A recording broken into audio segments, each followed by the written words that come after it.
Thank you for joining and participating in Let's Get Into It. I want to thank my special guest for being brave enough to get into it. Without you, these conversations cannot happen.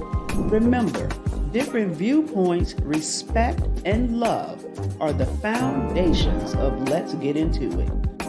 If there's a topic you think I should discuss, drop me a recommendation. If you're interested in being my special guest, let me know because we can and will get into it. Have a great day on purpose, and I look forward to your continued engagement and support as we get into it. Welcome to Let's Get Into It. I am your host. Hello. You know what? I think I played my outro instead of my intro, but that's okay because you're going to see it again at the end of the show. I am Sherelle Higgins. I am the host of Let's Get Into It, and today we are going to get into it. We are going to talk about therapy. Yes, therapy. We all need some.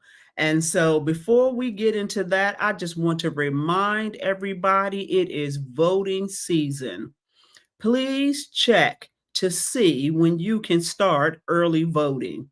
In the state of Virginia, early voting starts tomorrow. And yes, I will be taking me, my husband, and my son to the polls tomorrow. We are not going to procrastinate on this thing. We have to get out there and we have to vote.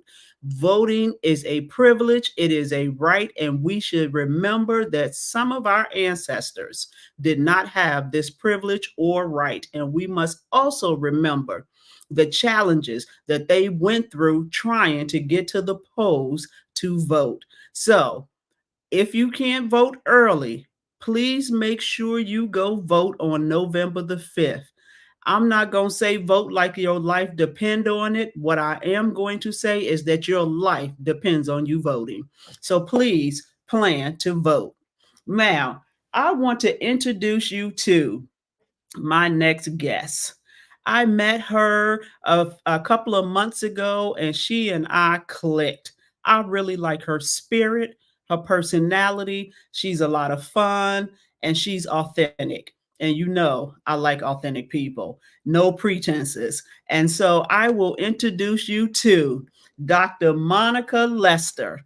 She is a clinical social worker with nearly 2 decades of experience cultivating healthy relationships with clients that nurture a sense of trust, commitment, and in communication, establishing a safe, non-judgmental environment where individuals feel heard, understood, and respected has become a core component to facilitating growth and change. As a licensed medical health professional, Dr. Monica recognizes the interconnectedness of mental, emotional, physical, and spiritual well being and has learned the importance of taking a holistic approach to therapy.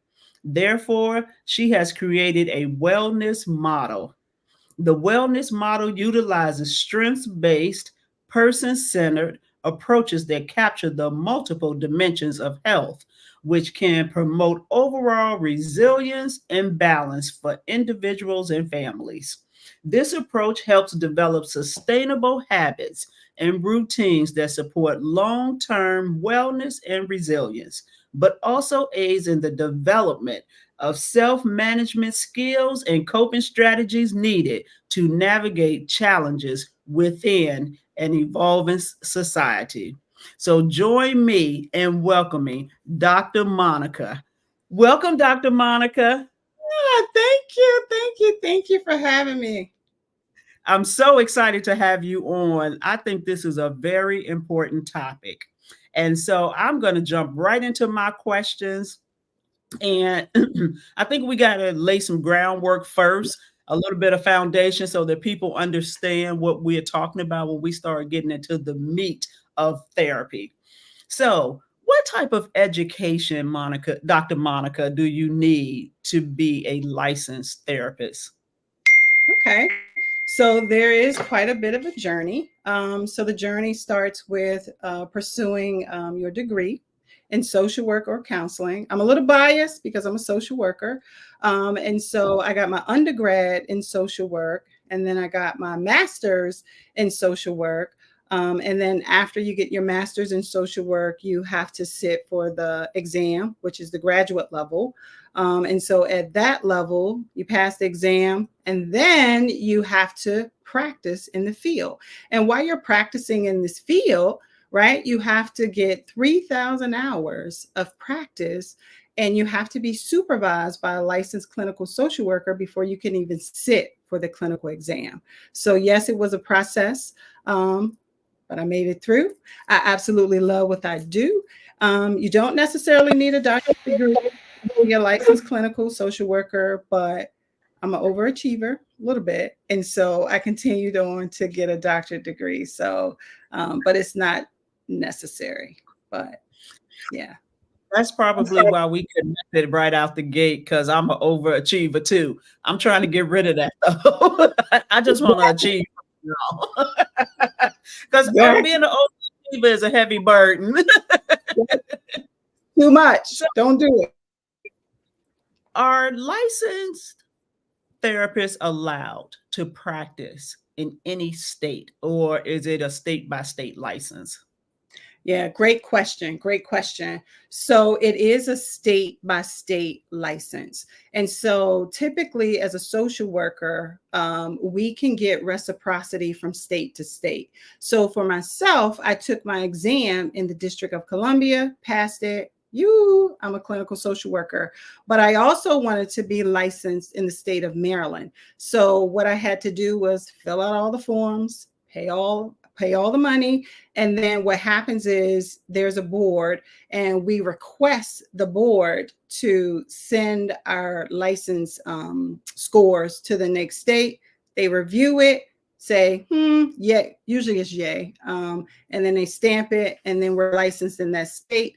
And then for each state, we have to pay, I think it's like every 2 years, to renew our license, and making sure that we're keeping up with our what's called continuing education units.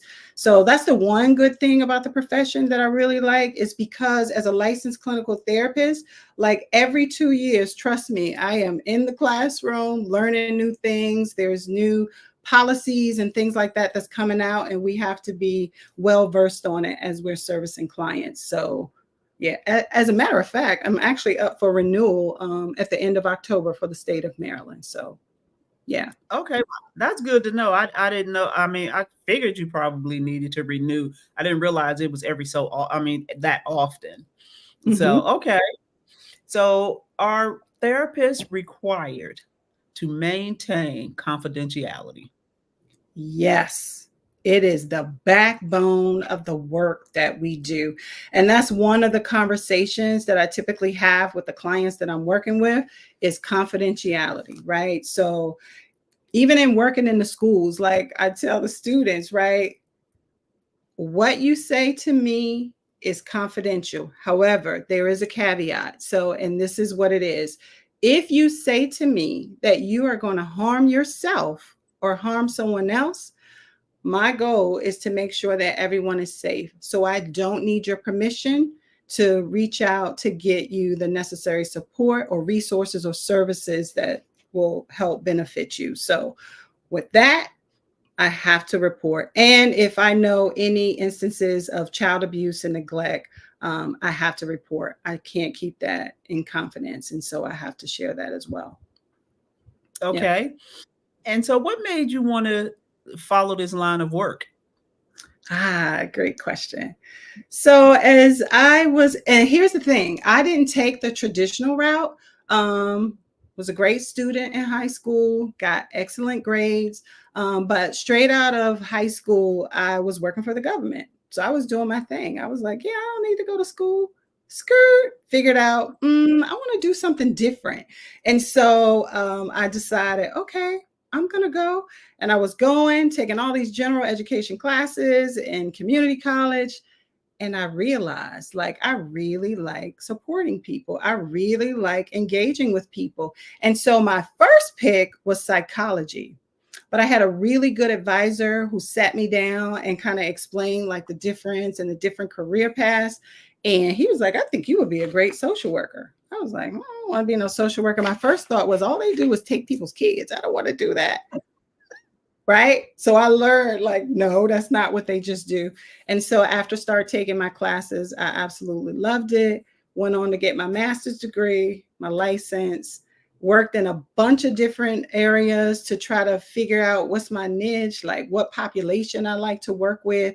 And believe it or not, it was children and families. And so I'm working in the school system now. I absolutely love it. It's a lot, but I do love it.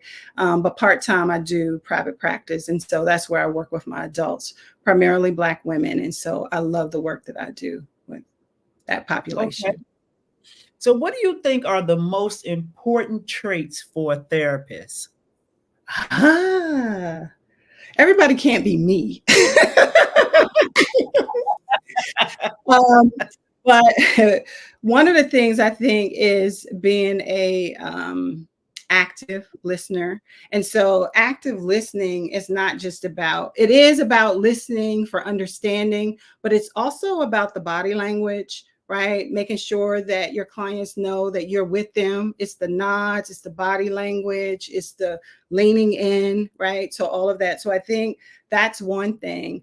Also, too, being able to engage people in a way that is comfortable, being able to communicate to individuals where they understand, right? Sometimes, right, some of my colleagues, right, I've been in the field for a while, they use terminology that throws clients off. They don't know what they're talking about. It's very confusing. It's frustrating. I don't want to do that. Like, it doesn't make any sense. So I like to bring, my authentic self because I'm a real person first. And I just like my clients to know that this is who I am authentically, and you decide if you want to work with me, because that's what's most important. So typically what I do is I do a consult so they can get to know me. It's really important when you have a conversation with someone and you can ask those questions and see if it's a good fit. And so I typically do that. And I go from there. So, yeah. Okay. Now, I would add to that compassion. Yes. I can only imagine. I mean, me being a person who like to help other people too, I think compassion is an important characteristic just to have in general, right? Regardless as to what your occupation is. Because without compassion, it won't go right. Yeah, it's funny that you say that, and I don't even know how I missed that, but I literally just had a whole conversation about my compassion and my passion, and like how it speaks to like my character and just who I am and how I come across. Yeah, and just being very thoughtful. I'm a very intentional person. So when I am having a conversation with you, I am intentional. I'm listening, I'm hearing, I'm making sure that I'm connected in a way that that I'm connected, even if I'm not even saying anything. And so that's all about validation for people, and we all need that. So, yeah. So you mentioned you work in the school system and you like working with the children and their families. God bless you. Because I couldn't work with the children or their families because that's a whole lot right now in 2024. And then you talked about the adults. Do you also do adult family counseling and couples counseling, those types of different areas? So currently, I'm just doing individual counseling. I've been thinking and teetering and tottering about like the couples work. So I'm thinking about it. But primarily, I'm doing individual counseling. And like I said, my niche is that I target is Black women. So that's who is on my client caseload right now for private practice. And so I have one young person, female, who is on my caseload for private practice that I've been trying to ease out, but she won't let me go, because all of the clients that I take now are primarily women. So I really enjoy that work. Yeah. Well, that's because you're doing such a great job and they see the value in it and they have connected to you that they like, I need to keep coming. Yeah. And, you know, with the high levels of divorce, obviously people need couples counseling because I don't know what people think marriage is, but as soon as they find out what it might be, they separate and they get Mhm. a divorce. So that is an area that I think a lot of people could benefit from. Um, so why should people seek out counseling? Right. So, counseling or therapy is about your healing journey. It is individual and unique to you. And I think that it's important to have like that, unbiased space that you can go to and really try to open up about those things that you need to really talk through, right? A lot of times individuals, like, everything is always in their head, right? And so you ruminate, but nothing's coming out of here. And then what happens is you internalize, right? And you just beat it down and beat it down. But trust and believe, it always surfaces, and in a way that's not pretty, right? It usually comes out ugly. And so I always encourage individuals to seek therapy. And the key point about therapy is what we just talked about, is finding that connection, right? Because every therapist is not for everyone. And so when you're seeking therapy, first of all, you should know what type of therapist or person that you like to connect with, right? And so that is when you start your journey, and do consults, because consults should be, typically they're free. So you can do a consult with a therapist to get to know them, have your questions out, because that is going to make all the difference in the world, is when you connect with a good therapist, and start your healing journey. That is so important. Yeah, that was my next question. Because I know that everybody is not for everybody. And so it's important to find somebody who you can connect with, who you do feel comfortable with, who you feel so comfortable with that you're willing to share all of those suppressed feelings without judgment. Yep. And so I was definitely going to ask you that question. So is therapy for everyone, or does it depend on the issue? I think therapy is for everyone. And I think everyone can use a little bit of therapy because, again, it is about you. We all have days, moments, times in our life where we could seek to, one, verbalize what that feels like for you, and connect with another person to verbalize and come up with different strategies or interventions. And just the fact to know that you're not alone in this healing process, I think, is what's so important. Do you think it's easier for women to seek out therapy versus men, or men versus women? In my experience, I think it's easier for women. However, in having some male clients, like, they tend to be a little bit more open and responsive when it comes to, like, the connection after they've made the connection. And I'm saying this because in the school system, hands down, the males, the boys are way easier to connect with and engage with than my female students. Like, once they're in, right? You hook them. I feel like in schools, the females are a little bit more difficult. However, as you matriculate, right, through the different stages of development, like the adult women that I have coming now, it's like they're ready. So day one, they're ready. They're in and they're laying it out. So once you're That's because ready, they done been through so much right. that they just can't carry no more. And so we have a great question here. I'm gonna see if I can put, yes, it's on the screen. Does Dr. Monica have a therapist? I do have a therapist, not a traditional therapist, but I do have a therapist, because remember, I am a human first, and I go through things just like everybody else. So I have my person, and my person know who you are, And so, yes, I connect because that's important. Absolutely. Yes. And because I'm a therapist, I have a host of therapist friends. So at any given time, I just hit the button and they're right there and we're all in. So it's a good thing. I've always heard, because I used to do, and I guess I probably still do, reluctantly, life coaching. And Mhm. so a coach need a coach. And so I'm glad we had that question asked, because it's important for people to know that your job is, it's just not about you servicing other people. It's also to make sure that you get serviced as well, Absolutely. so that you could be in a better place to service other people. Thank you for Absolutely. that question, Marquita. Yes. Thank you. Thank you. So, what are some of the most common reasons people seek out therapy? Ooh. I would say probably the biggest reason they don't come into therapy saying that this is the issue, but it always leads back to childhood trauma. That is huge.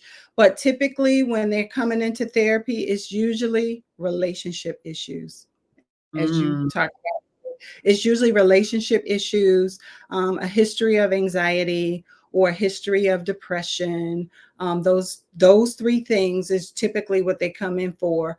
But I guarantee you, before it's all said and done, we are all the way back where it started, and then we're coming forward. And so for some, it takes a little while to kind of get there, but yeah, those usually are the top three that I've seen that they come into therapy for. I'm not surprised about the childhood trauma, Mm-hmm. and I'm also not surprised about the the relationship aspect. Yeah. Um, I probably would think that people, well, I don't think this. I would recommend, particularly in 2024, that more parents seek out therapy about how they should be parenting these kids in 2024, because we know that these kids are out of control, and it's not the kids' fault, it's the parents' fault, right? Right. And so I think parents should seek out parental therapy so that they can learn some tools and strategies before it's too late to, kind of help them navigate, being a better parent. Yep. Agreed. And because I work in the school system, and that's a good point that you raised too, because a lot of the students that I'm working with typically have what's called an individual education plan or some kind of plan. And so they seek, for me as a social worker, I provide what's called the behavioral support services. And so, with that being said, I am providing this service to the student in the school so that they can access the general education curriculum and be successful, blah, blah, blah. Well, we know that the students are coming in with so much trauma, so many other things and environmental factors that are happening, right? Home life issues, you name it, they're coming in with all of these things. And so I am servicing these kids, but the hardest part is I am servicing the kid, but the parent is not present or not, involved, right? Participating. And so one of my pushes, right, if I could, right, if I could lead it all, I would say I can only service the kids whose parents are going to participate, because what the parents say is, this is what I want. Like, Dr. Lester, I want you to service my kid because he needed. So the messaging is, Dr. Lester, I you want you fix to it. fix it. You have the expertise. You're the expert. Fix him. Ma'am, he's 14. There's a lot of time, right? A lot of foundational things that's been laid, and I'm doing my best, right? So Mm, but they do yeah. not participate, and so that's the hardest part, is we don't have the parental like interactions that we need to participate. So Yeah, I don't know where we got off the train, particularly in our community, where, the way our parents raised us, mhm, there's no way we could have got away with 95% of the stuff that these kids are doing today. right. Um, and one of the things that I reflect back on often is one of the rules that my mother had for her daughters is, don't have that school calling me on my job, Right. because you up there acting a fool. Right. Like, basic rule. We all knew it. We could all recite it, and we all knew don't have even the teachers. A lot of the teachers, when by the time we got to high school, a lot of the teachers were students at this high school with our parents, Mhm. right? So they've been knowing each other. Even the teachers was like, I don't want to call your parents up here because they knew it was going to be some trouble when they got there. And Right. so I don't know where we got off. I guess No Child Left Behind somewhere, or and instead of No Child Left Behind, we left all the kids behind. And Yep. so I just don't know. And there was just certain rules that we knew that we couldn't break. And kids don't have any respect for rules now. And the parents support that, Right. right? There's no consequences to the kids when they break the rules, particularly at school, Right. right? And so we knew, and my kids knew. I used to those same rules. Don't Right. have nobody call me on my job because you at the school acting a fool. Don't fall off the monkey bars. Don't slip and fall and bust your head open. Don't be up Right. there acting crazy. Don't be talking back, getting smart, all of that, right? But Right. if you are as a child, if you are doing it at the house, then you can expect to be doing it at the school. Right. Um, Absolutely. so Yeah. back in the day, people, particularly African Americans, would just say someone was crazy, Oh. right? Mhm. And seeking out therapy had a stigma. Mhm. Are you seeing a shift in our community towards the stigma of getting therapy? I have seen a shift, and I do believe that there is a shift. One of the things that I noticed, like in just in the school system alone, with that population, they are more open and more receptive to the idea and the language of like mental health. Like, what does Mhm. that mean? Right. And I think it has a lot to do with, these times are very different. It's being talked about. You see it everywhere. You have social workers in school. When I was in school, I don't even remember counselors or anything like that. We So didn't need them. We had our parents. right, right, right, that part. So the messaging is there, even for the adults. Like, one of the things that I can say is the adults are reaching out for services, especially in the Black community, especially with Black women. And part of the problem is like access to resources. And with our community, we want to talk to people that look like us, right? So Absolutely. because that is the case, they got to find us. But the problem is when they find us, if you're looking for me, like, I'm full. So I'm not taking any clients at this time, but like that's what they're running into. And I get it all the time. Like, it's so interesting, like on my profile, people are still reaching out, even though my profile says like I'm not accepting any new clients. They're still pushing. And so that's the part for me where I'm just like, oh, I'm a bleeding heart. And so sometimes I'll open it up and then sometimes I'm like, what are you doing? But one of the things that I really want to do to kind of do more community work so that I can see more people, right? So right now I'm doing individual, but I really want to kind of step out there and start doing healing circles or somatic movement exercises, like different things, because talk therapy is one thing, but I like to look at a holistic approach to healing, right? If that means meditation, if that's somatic body movement, if that's meditation, if that's sitting in a healing circle, supporting one another and having this space where we connect and talk about the things, all of the things that are happening. Like, that's some of the work that I definitely want to transition into so that I can see more people, because the individual work is great, but I feel like I can maximize like the support and the knowledge and experience that I have. And we can all learn from others because the validation is so key Yeah, in our community. Yeah. absolutely. And Mhm. so with the when you started talking about bringing more people together, like in a healing circle, first thing I thought about was group therapy. Yeah. Um, and so with and I believe that with group therapy, particularly if people have like mental health challenges, that they can benefit from each other.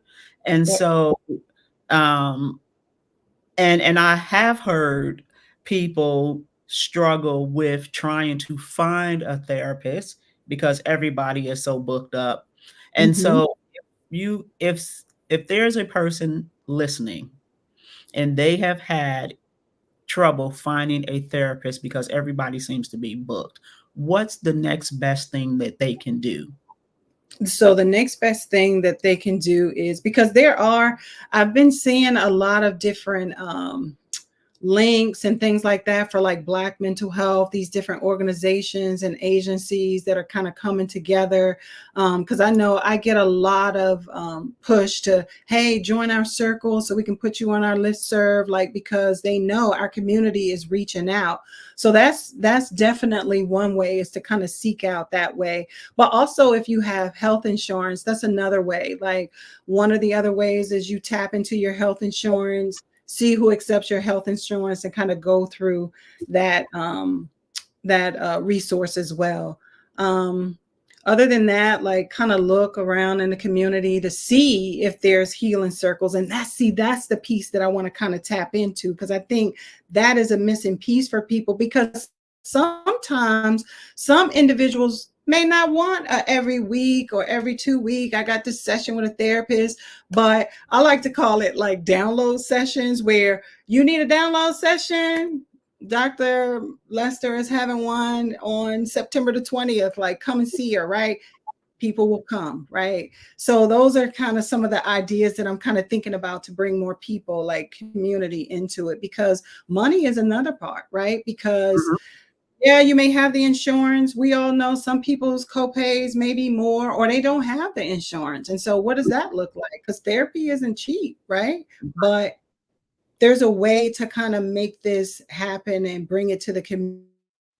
Everyone is being serviced. So yeah, so I'm kind of thinking through different ways. Does most therapists accept insurance? Um, some is Oh, self-pay. Like, I have a colleague right now. She does couples counseling. It's out of pocket. Like, she charges a flat fee for like that couples counseling. For me, I take insurances. So it's just a little easier on the clients when you just have the copay. So, but even with the insurances, that's the other trick bag too, because everything is about the money. So even with the different insurances that I accept, everybody pays differently. I'm giving you the same service. So I may have some Medicaid clients, I may have Blue Cross Blue Shield clients, John Hopkins clients. I'm getting different amounts from each one of these insurance companies because they mhm. pay different amounts, which is frustrating for a clinician because, well, I'm doing the same. Now they regulating my money, but that's how it works, right? So it's just unfortunate. And so that's why, I'm thinking about building a brand where I can get out into the community and do more to service our community, because we need it. And we're looking. That's the thing. We're looking. So Okay. I have another question in the chat. It says, have you noticed an increase in people seeking therapy since the pandemic? absolutely. Talking about somebody who was on fire during the pandemic. I had so many clients during the pandemic because we were all inside, right? So I started taking on all these clients because I was in the house. So I could just see Saturday, Sunday, or every evening of the week. And so more people started to reach out.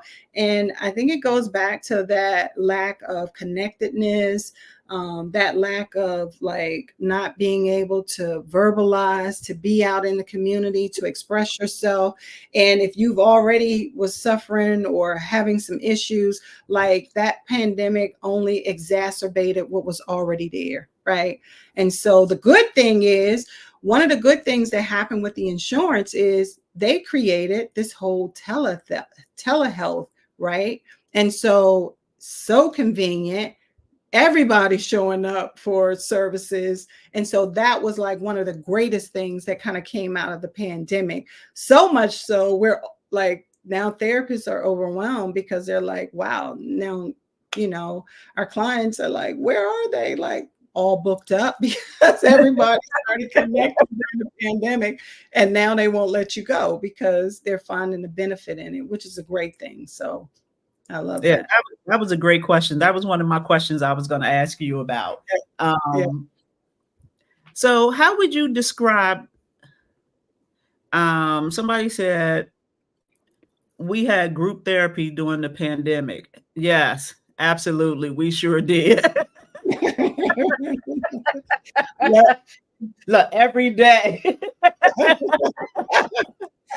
Right. And Yes. yeah. Go, no, go ahead. Yeah, I was going to say I love group therapy. Group therapy is what I do in the schools because it just makes more sense in terms of maximizing my time in the school because we're stuck to certain time frames. And so what comes out of group dynamics is a wonderful thing, right? They're learning from each other, they're engaged, and oftentimes I don't even have to say that much. It's like ta-da, right? And it's so many things that happen. So I absolutely love group work. So that's why I'm looking into it. Okay. And what should people expect to achieve by seeking out and participating in therapy or counseling? I think it's an individual journey, and I think it depends on the person. Um, who, when you're going into therapy with this expectation, I don't know if that is good because you're Mm, going in with this preconceived notion that if I talk to her, I should be good in like 8 weeks. Not necessarily, because what's going to start to happen is if you're really and truly doing your work, you are going to start unpacking things. And sometimes you feel worse off than when you even started therapy, but trust the process because that is the work. So what I say is don't really go in with this expectation that all is going to be well, but you go in knowing I am starting my healing journey today mm, and this is where I am, and that is okay. And that's how you move through therapy, but not with these expectations of, oh, I have to do this, or I have to, or I should be here this time. No. mm. So, Interesting because I had one client who was a therapist, and it was, that was a lot of work. A therapist, a you know, therapist is a client. It's a lot. I can imagine because they, as they say about doctors and nurses are the worst patients. So Yes. I can imagine it being the same kind of concept. And Yes. I keep hearing you use this terminology, What's that? healing journey. Yep. And so that brought me to a thought of it's a journey, not a destination. Absolutely. And doing the work. And so it's important to know that healing happens over time. Yep. And depending on how much you have to unpack determines how long the journey is. Yep. It might be a journey that take you the rest of your life if you've had a traumatic childhood, right? A Yep. traumatic young adulthood, a traumatic middle agehood, a traumatic older agehood. Like it just, if you got a lot to unpack, it may take you the rest of your life to be on the healing journey. Yep. And so I really wanted to emphasize those words because I think a lot of people may expect that, okay, I'm gonna go to counseling, get therapy, and then I'm just going to be fixed in whatever amount of time that they think. Yep.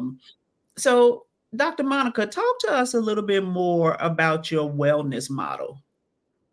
Okay, so it goes back to a little bit when I was talking earlier in terms of the wellness model, right? So, with this idea of this wellness model, it is an approach to like all of the different aspects of our life.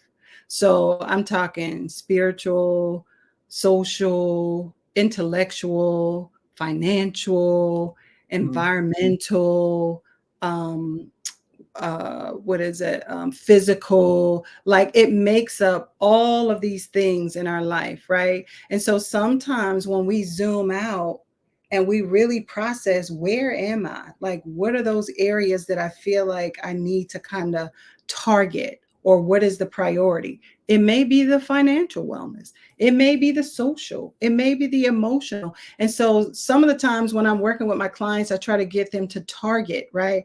I'll give this assessment, they fill it out, we go over it, and we'll target those areas and kind of work through that. And what that looks like is, are we talking? Absolutely. But when we talk about, like, when I was saying how it's not just about talk therapy, it's a more holistic approach. So we're talking about, how are you eating? How are you sleeping? Like, what is your goal for that? Like, all of these things start to come into play.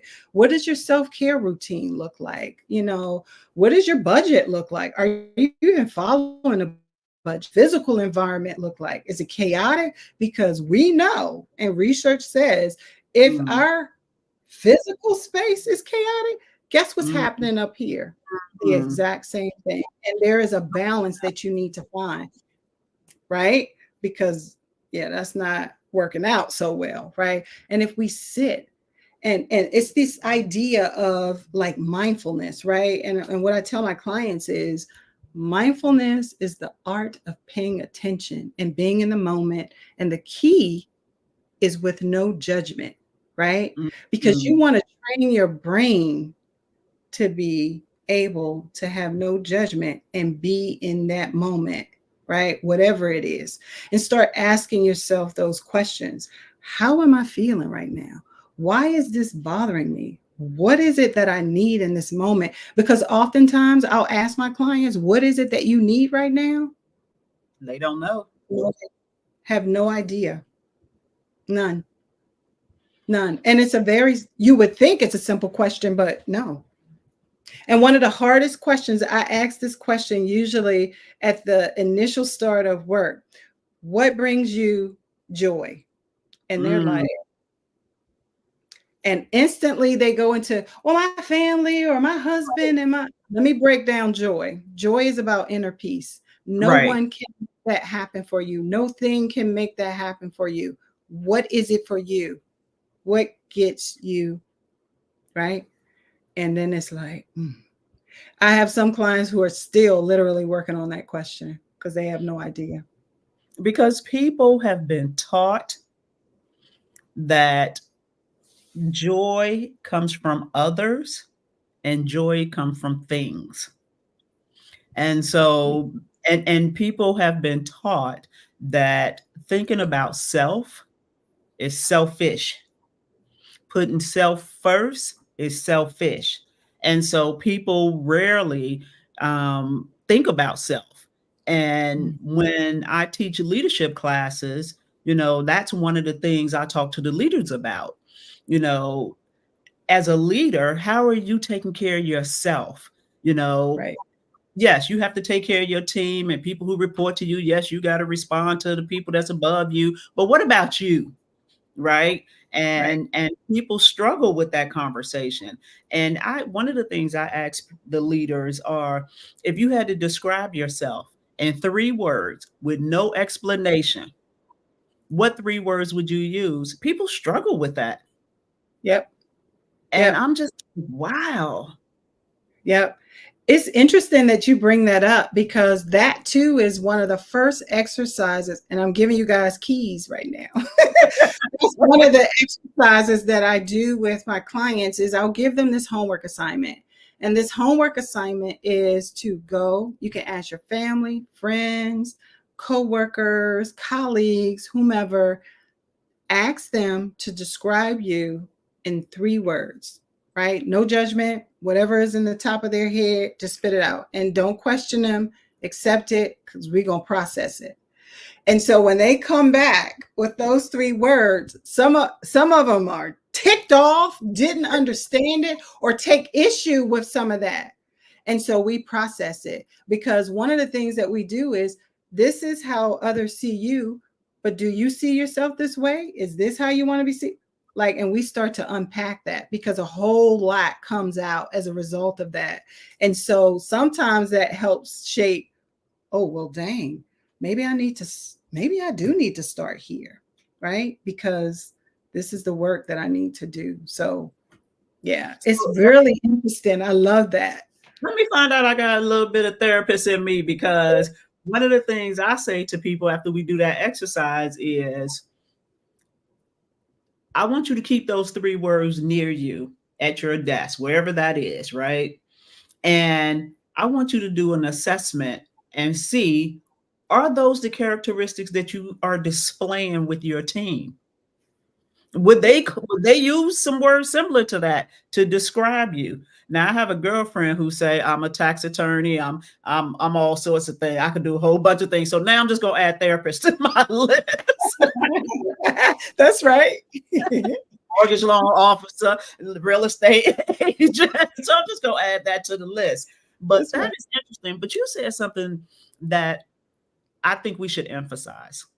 Okay. You said look at your environment. And if your environment is cluttered, Mm-hmm. then your mind is cluttered. Yep. And you didn't use those exact words. That's just how I interpret it. But let's unpack that a little bit, because I don't think people make that connection. And of course, when I think about that, I think about the extreme of it with hoarders. Right. And then I think about the people who fall in the middle, right? You might not be a hoarder, but you still got a whole bunch of stuff in your environment. Mm-hmm. Um, and why is it that people haven't made that connection? Hmm. I think a lot of it goes back to these individuals having difficulties like in the balance of it all. And when I say balance, meaning difficulties letting things go, right? Mm, So even if you look at a space, right, now you know you don't need all of this stuff, right? Come on. And so I think like the connection is not made because they themselves, like in their head, they can't let go of things. And so mm, that is where the work begins. Like, let's talk through this, right? And when they start talking, it starts to like manifest, like, oh, I didn't even really think about that. Like, mm. and taking time to really kind of like process that, like, dang, my space is a little cluttered. I do feel a little unbalanced. Like, I do need to let some stuff go. How do we start that? Well, let's talk through it. Like, what are those things you feel like you're holding on to, right? I mean, we're talking about literally in the brain, right? Or in the mind. And then we reflect back to the physical space and let's look at this space. What are some of these things, right? I would even have them to do the toss, maybe keep, right? And so they start, putting stuff in these different piles. And then you go a little further, right? You start taking the piles. Okay, if this is the necessary keep, why are we keeping these things? To make them Mm. talk through it. Because oftentimes they find, oh, well, yeah, I don't really need that. Right. And then the maybes is, well, maybe because this and this and this. Well, are you? Is this the plan? Like, do you have a plan for this? Is this well, no, not exactly. Yeah, you know what?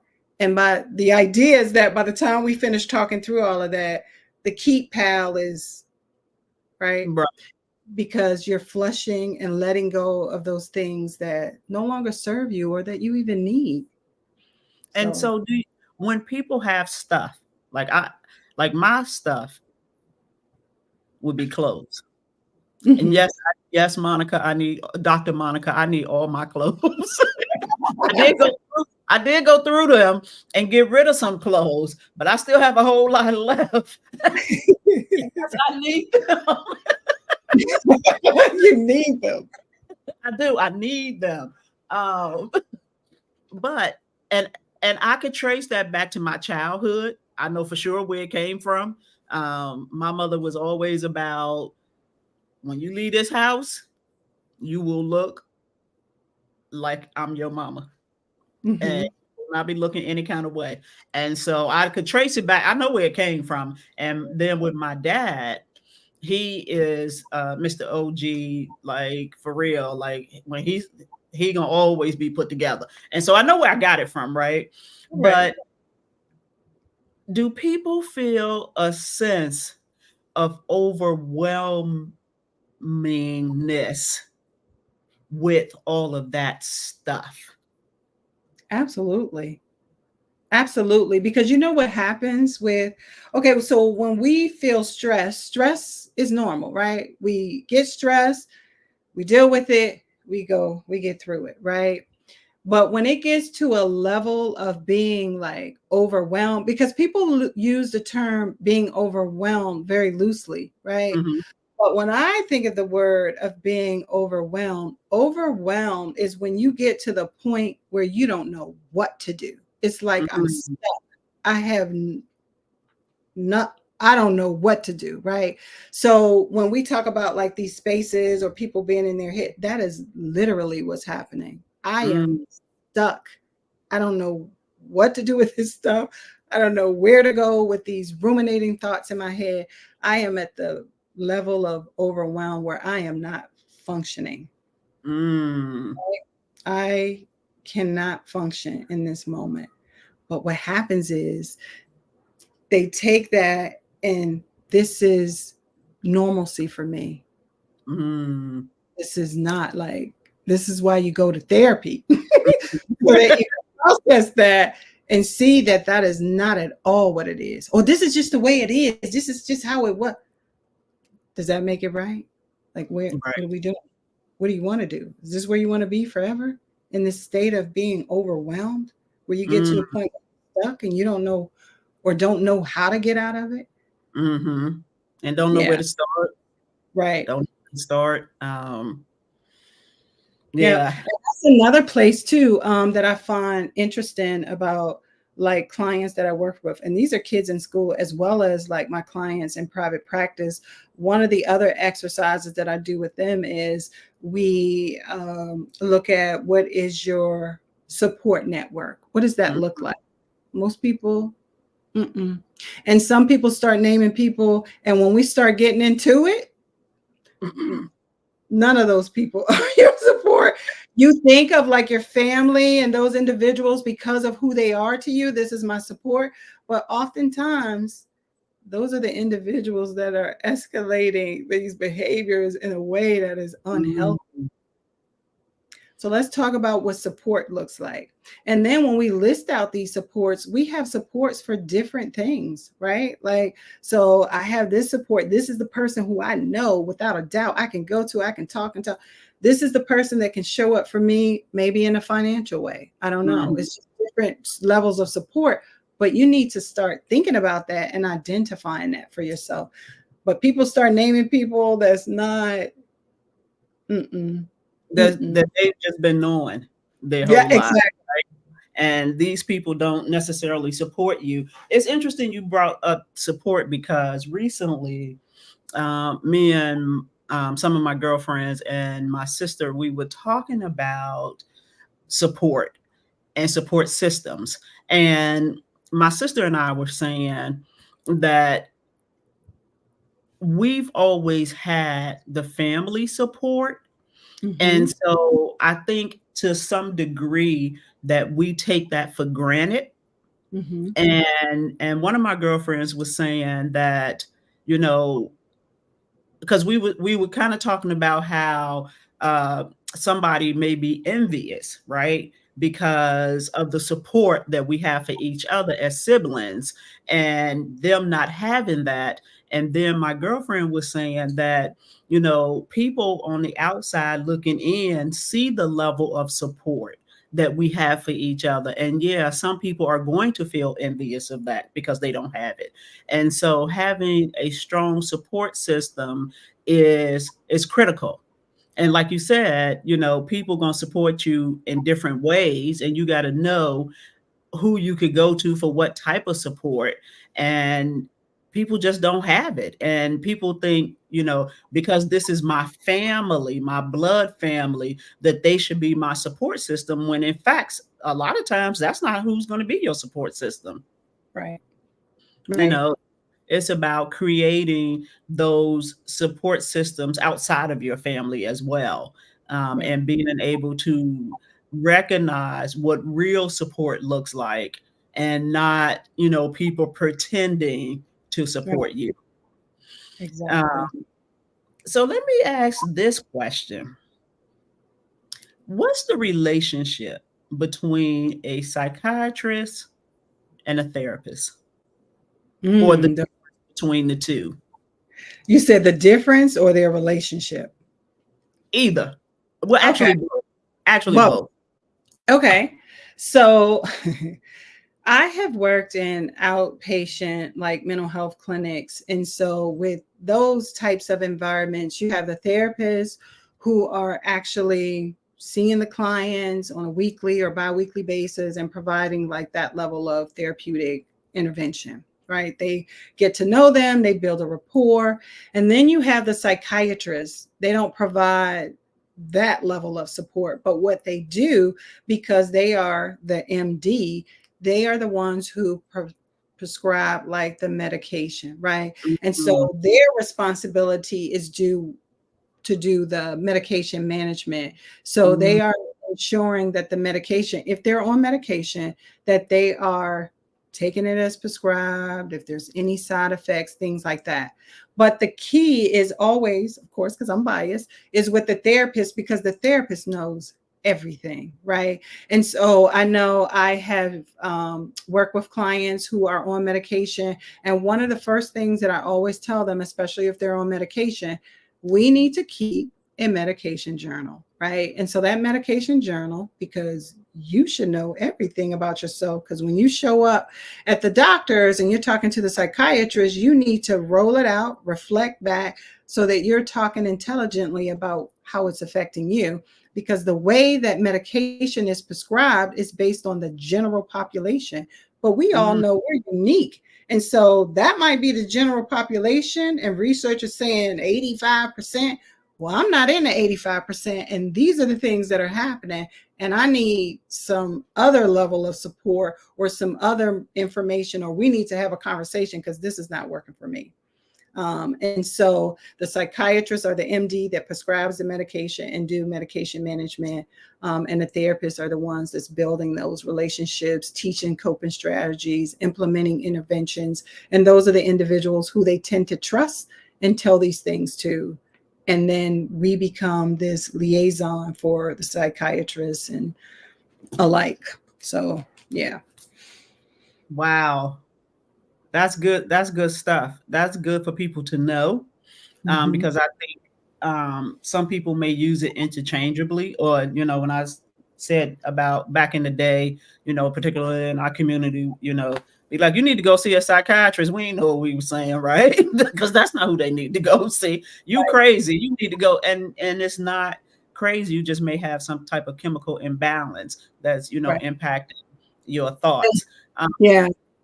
And then for psychiatrists, the other piece of that is you may see psychiatrists like in hospitals or even some in private practice who may see clients, but they don't typically see a lot.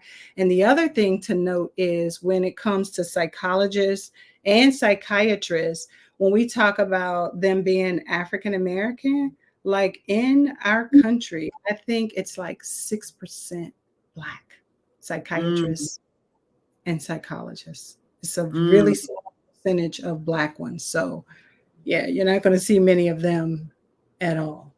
wow. And they don't typically see clients. I mean, in the larger institutions, yeah, they will. But I know in these outpatient mental health clinics in our communities, they're doing Mhm. medication management typically. And our time has really gone by quickly, but I want to ask you this one last question. Mhm. Do you have any ideas, if we lived in a perfect world in the United States, what should we be doing as a country to support people with these severe mental health issues? I Oh, won't call them issues, challenges. yeah, Um, when I think about, people with like schizophrenia, or, these like really severe ones, what should we yeah. be doing as a country? Yeah, and it's so unfortunate. I was literally just talking to someone about like my ideas, because I always have some kind of ideas, but when it comes to those individuals with severe mental illness, you know how we build like these prisons? Come There on. are, right? So I believe that we, can start building these wellness facilities where we can like provide these level of services to individuals, right? And it should encompass like a more holistic approach. Yes, again, we're doing talk therapy, but so many people are responding to different ways of healing instead of Hmm. just talk therapy or the medication. Now, do we need it? Yeah, but it's an individual decision that you make. But I believe instead of, well, if you need prisons, okay, but we also need to start building like these wellness centers. And I was even talking to my brother. I have a brother who lives in Atlanta, and he heads up a nonprofit organization for homeless people. And him and I was putting our brains together. And one of the things that we were coming up with is like pop-up therapeutic like sessions where they can go in, have a private like pod or something, and pop the screen, because we could do telehealth, Hmm. and there's someone who can talk to them right then and there, like if they need to Great talk idea. something or go through something. Yep. That's a great idea. And I think, more about the adults, because at that point, they are, and I don't know why the laws are this way, but they are in control of their being when a lot of times they are not able to control their being. And Mm-hmm. so for us to have a system in place that doesn't encourage um, parents, particularly parents, to have some level of input into what happens and relying on families who are uneducated in this area, unprepared in this area, and and in some cases unwilling and unable, right, to provide the support that the person needs. It to me is horrible, and I just hate to see that that's happening in our country. And Right. so, with that being said, our time has gone by really quickly. This is a great conversation. And I Yes. would like to thank you, Dr. Monica, for your willingness to come on here and help us think through this whole therapy thing from a holistic approach and really being able to start the conversation for those who, for whatever reasons, haven't started thinking about seeking out therapy, Mhm. and understanding the value that it can add to your healing journey. Absolutely. Thank you for having me. Yes, I appreciate it. Yeah. Thank you. All right. So sit tight. I am going to do my what the hell segment. And so I am going to ask you to ask yourself, what the hell? I want everybody to lean in and listen closely. If Donald J. Trump and the Republicans, if Donald wins the White House and the Republicans control the House or the Senate, because we didn't go out to vote, here's some things we can expect to happen. There will be no more elections. Donald J. Trump has already told us that out his mouth. He told his supporters if they vote this time, they won't ever have to vote again. That he means us too. That health care that we have, particularly those who are on Obamacare, that goes away. If you have any pre-existing conditions, you will not be eligible for health care. And most people in America has a pre-existing condition. Your taxes are going to go through the roof because of tariffs. Tariffs are taxes that are placed on goods coming into this country to other countries. those countries are going to turn around and place those tariffs, taxes onto the consumer. That's you and me. So everything is going to go up. There will be lots of chaos. There will be no more childless cat ladies, because they are going to make sure that the women in this country have as many babies as they can have. More women are going to die during pregnancy because they won't be able to get the health care that they need. There will be a nationwide abortion restriction without exceptions. So anybody who is violated will have to carry the baby to term. And they don't care how old the person is. This little girl, 10 years old, if she is violated and end up pregnant, she will become a mother at 10. There will be immunity for cops who unalive citizens, complete immunity. And you know that speaks more for Black and brown people than it does anybody else in this country. And for all of the African American people who are talking about voting for Donald J. Trump, just know that it will touch your family and your friends, because these cops are already out of control, and they will be even more out of control when they know that they have immunity. Just today, Donald Trump was caught on a hot mic talking about he wants to require U.S. citizens to stand and salute him when he enters a space, like the citizens of North Korea has to do when Kim Jong-un walk into a space. Now, when you go to the polls, don't just think about yourself, and don't just hang your vote on one issue. Think about the big picture, so you won't find you asking yourself, what the hell? This is on us and us alone. We as a citizen group can stop all of this from happening and make Donald Trump and MAGA go away. This is on us. So I'm going to ask you right now, what the hell? Thank you for tuning in.